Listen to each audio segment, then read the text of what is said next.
What's up, everyone? Welcome back to the channel. Yet another political episode inside. Yes, what else do you need in life? Really?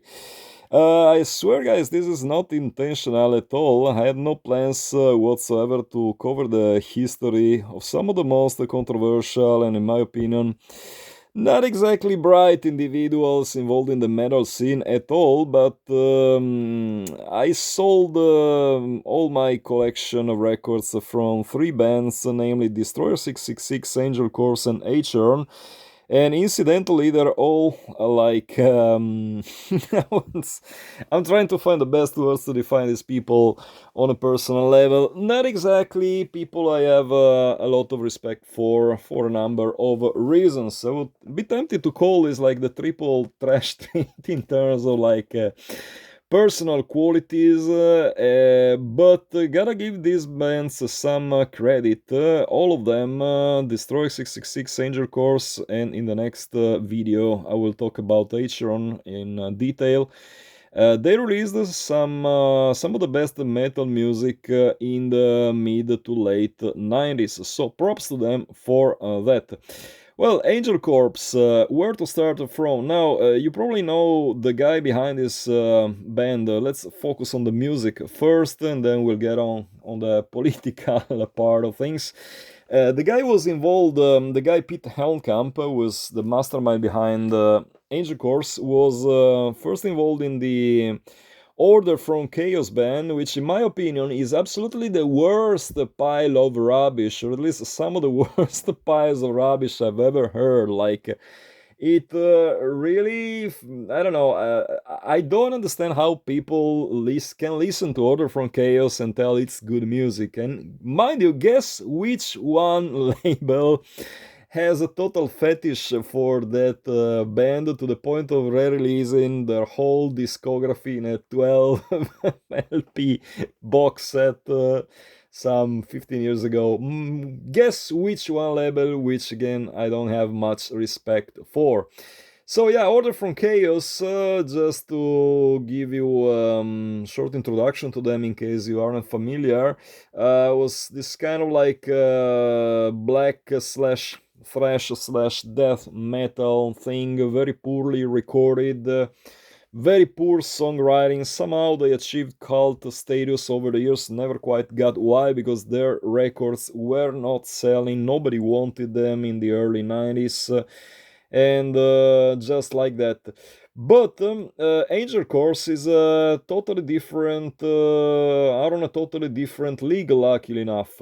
Gotta say, you might think whatever you want about the guys behind the band, especially about Pete. But musically speaking, there's no question about the fact that Angel Corpse is one of the best, I would say,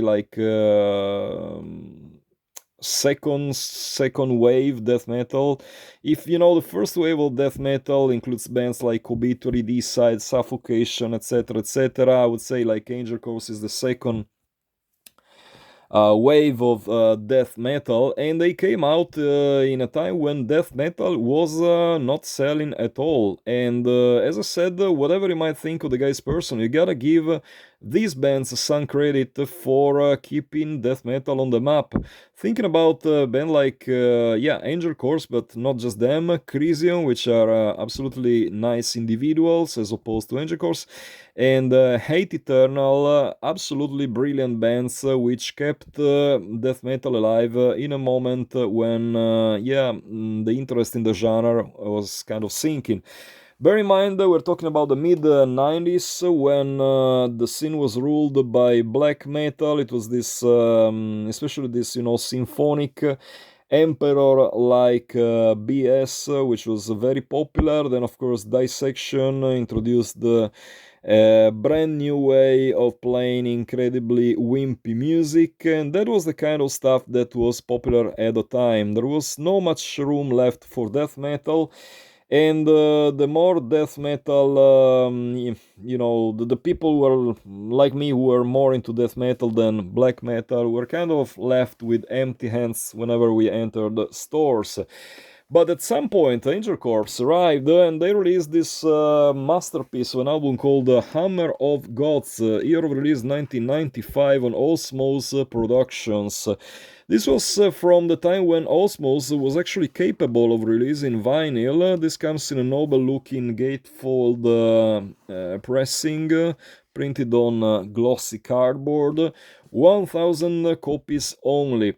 Now, Osmos Productions has a tradition for fuck-ups. Like, whatever they release, there must be at least some minor thing. Whether it's minor or big, doesn't concern. They have to have some mistake here or there.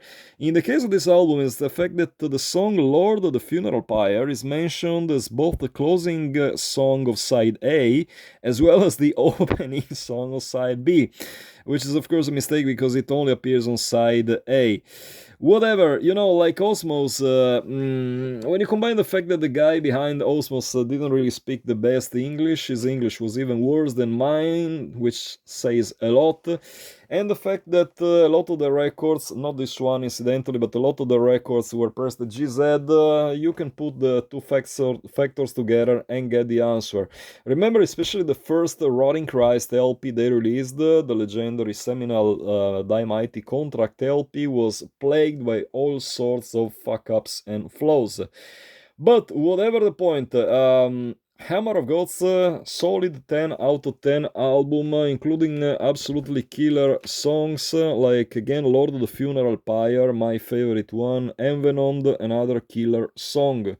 So definitely a great album, which mind you didn't sell that well at all. I got my copy for deadly cheap. It was selling at some point for, if memory serves me well, like 5 French marks, which would be like, I don't know, €3 nowadays, adjusted for inflation.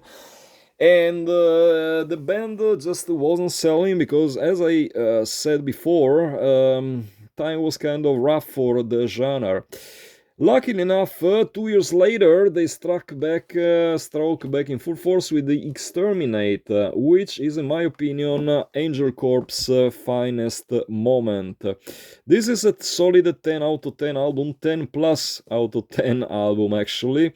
All songs on this album absolutely flawless, crushing all the way on their path. Christ Hammer, War-Torn, my absolute faves. Rip the Whirlwind, the classic of the band. They played it live. More about it later. I had a chance to talk to Pete, which explains my dislike of the guy, but more about it later, because first of all we want to focus on the music. Again, a nice looking gatefold release, glossy cardboard, and absolutely flawless. Sadly only 1000 units pressed, which means you will have to sell your left kidney to afford a copy. But just like that, a piece of metal history, absolute masterpiece. The Inexorable, the third full length by the band, came out 1 year later in 1999, and at this point, somehow Osmos Productions thought it was a smart idea to switch pressing plant, and they went for my beloved GZ from the Czech Republic, and you can tell the difference in quality. Like, compare the Exterminate, which was released on which was pressed in another pressing plant. You can tell how brilliant the colors are. To the Inexorable, look how pale it definitely pays in comparison to that one. Not sure if you can compare the two. But yeah, this is such a, misfortunate case, because the album itself is another masterpiece. These guys were absolutely on fire. Everything they released, their first 3 albums are top-notch death metal. Especially Wolflust is the best song of this album. Might as well have the catchiest riff in the history of the genre. Total masterpiece, 1000 units. Now, of course, Osmos and fuck-ups, where did you hear that story before? In the case of this album, this was probably meant to be, at least this is my personal interpretation what happened, this was meant to be a gatefold release, because as you can tell, there is actually a spine printed on the sleeve, But I suppose that at some point, either there was a miscommunication between the label and the pressing plant, or just the guys from the label decided they just couldn't afford the gatefold. Fact is, we ended up with a single LP without a spine, and the spine was actually printed on the sleeve itself, which is again, oh my goodness, unintentional fun. What do you expect really when you put two factors like Osmos Productions and GZ in the same room? Only disasters, only a huge disaster can be the outcome. But again, musically speaking, 10 out of 10 record. Again, sorry for sounding repetitive, but that's what it is. These first three albums by the band, total masterpieces. And after that, unfortunately, the band split up. Now, I don't really remember the reasons for the split up. You might check Metal Archives for that. I have no idea what happened exactly. Probably some misunderstanding between the band members, but yeah, at least they split up at the peak of their career, which is what most bands should do, in my opinion. And just like that, Osmos was left with no more material to publish, and they decided to come up with this nice compilation double LP called Iron, Blood and Blasphemy. I believe 1000 copies pressed again. It includes the sold out Wolflast EP from 1994, which I had sold in the meantime. So when this compilation was released, it was very cool for me to acquire it because I love the Wolflast as a song, and having sold the original EP. Also, it was pretty cool to have these, cover versions by bands like Iron Maiden, Slayer. There must be a Creator, Pleasure to Kill song here and there. So you get the point. Like, this is a compilation of all forgotten songs, cover songs, whatever. A pretty cool release if you're into the band earlier releases. What happens next is that at some point in time, ANGELCORPSE decided to reform with their original three-piece lineup, including Pete Helmkamp, Gene Palubitsky, whatever his surname pronunciation is, and the master of the drumming master, John Longstreth, behind the drums, and the result was this Of Lucifer and Lightning album, which came out in 2009, if I remember correctly. Let me double check because my memory is failing me badly these days. Yeah, it was like 2007, limited edition of only 500 copies. Now, what to say about this record? It's a general consensus that this is the band's weakest chapter in history, and I tend to agree with it because, I remember acquiring it, spinning it, giving it 1, 2, 3, 4 spins, and not being convinced at all. I mean, if you take it for what it is, if this had not been released as an ANGELCORPSE album, I would give it a solid 9 out of 10 because it's still a fairly good, competent death metal album. But by ANGELCORPSE standards, this is subpar. There's no question about it. It has some moments here and there. But generally speaking, the songwriting sounds less inspired, the riffs themselves not so interesting. So, yeah, 6.57 out of 10. That's the rank which I'm giving this album. I pressed at GZ again. You can tell by the poor pressing quality.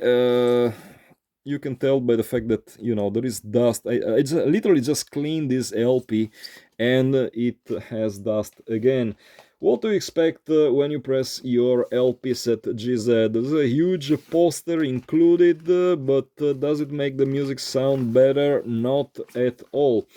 The very last chapter, so far at least, in ANGELCORPSE career was the double live album, which goes by the name of Death Dragons of the Apocalypse, includes 4 shows, 4 different shows at least. This is more or less like completist release, I would say. It's like if you're a really huge fan of the band, you might want to have it in your collection, but if not, you can just skip it. So what is important is that the first 3 albums are in your own possession, possibly acquire the second hand and not original, so that you don't support the activities of a guy like Pete Helmkamp, whom I absolutely despise as a human being, and that's when the political rant starts, because this is a political channel, it is my duty, it is my job to expose every fascist in the scene, and I tend to believe that Pete Helmkamp is just one such guy. I'm sure if you ask him, hey, are you a fascist? He will say, like, no, that's a misconception, blah, blah, blah. That's just, leftist tales, bad mouthing me, whatever. But the fact is, the guy is definitely, at least was definitely, into this extreme right-wing politics. I know this for a fact because I remember I had a chance to read some book that he wrote. It was not actually a book, more like a booklet. Must have been like, I don't know, some 50 pages, if not shorter. Can't really believe, because like talking about 25 years ago. The time the year must have been like 1998. I got this booklet. I don't remember from whom or where. It was called the Conqueror Manifesto, and it was written by Pete himself. And guys, I mean, even for the 23-year-old naive me, it was like one of the worst reads of my life. Like a really miserable, concentrate of stereotypes, your generic social darwinistic essay on the fact that only the strongest survive. They try to mix stuff that they read from maybe some Nietzsche quotes, of course taken out of context, with some just basic Laveyan bullshit, mix it with some might is right, all that kind of like uh, super mystic bullshit released by not very super mystic people. Because guess what, I had a chance to talk to this Pete dude, and I was kind of curious to check him out, because like for the ideas he expressed in this booklet, I was expecting him to be like some, I don't know, superhero or whatever. Turns out he was like, this short dude, like 1.60 tall tops. I'm not a particularly tall guy myself. I'm like 1.80, but I was towering over him, and he was like even wearing boots, and I was like, completely, I really had to restrain myself from laughing my ass off at his face. I brought him my records to get signed. Had a short chat with him. Can't really say, like he was the smartest guy I've ever met. Can't really share too many details. First of all, because I really don't remember much of the conversation, but I do remember him. You can tell more or less by just talking to a person which kind of political side he takes. And mind you, this is not supposed to mean that every person around should be a leftist, or that feel free to have the political views that you want, as long as they are moderate. But the fact that this guy wrote this booklet expressing some pretty delusional social Darwinistic views, Nazi views, because that's what they are. Let's call things with their own name. Those are Nazi views. Kind of like let me down, and with the years I kind of lost interest in the band, because when you realize that the people behind the music are such disappointing individuals, you kind of like, at least in my case, you lose interest in the music as well. And just like that, I decided to sell the records. And yeah, I mean, of course, as I said before, this is not meant to be like you need to be a leftist. Not at all. I mean, that's far from me. You don't need to be a leftist to, be appreciated on this channel, but not be a fascist either. I mean, there are plenty of Republicans which I respect, plenty of decent people among Republicans which I totally respect. I might not agree with their ideas, but they totally deserve my personal respect. But when you have these, obvious crypto fascists, because they are just too pussies to even, recognize themselves as real fascists. They have fascist ideas, but they're just not big boys enough to admit what they are, that's when I kind of lose my interest in them. Mind you, again, this is not meant to be, body shaming, but like I noticed that this kind of people, the more extreme, the more, fascists they try to be, usually the smaller they are, this. Either they usually fall into two different categories. Either the underdeveloped ones, like the peculiarly small people, no offense meant to small people whatsoever, or the gigantic ass bullies, who probably spend their days inside gyms and of course fail to complete basic education and believe that the bigger they are, the more the better their opinions or something. Doesn't exactly work like that. Humanity has kind of evolved from the times when people beat each other up for the right to piss on a tree. But somehow not everyone in the metal scene seems to understand this. So guys, this pretty much ends my political rant. Next up, in the next video, it's gonna be Acheron's turn to get mauled by old school metal vinyl, because it is my duty and my job with this channel to expose every fascist in the metal community. I'm selling my records, so soon I will have no records to discuss.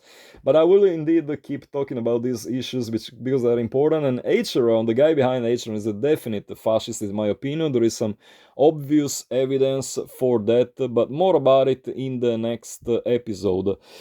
Guys, that does it for this long one, over 21 minutes long. Let me know down in the comments what you think about this band. Do you like them? Do you share their ideas? Did you have the chance to talk about Pete? And of course, I'm prepared to get roasted.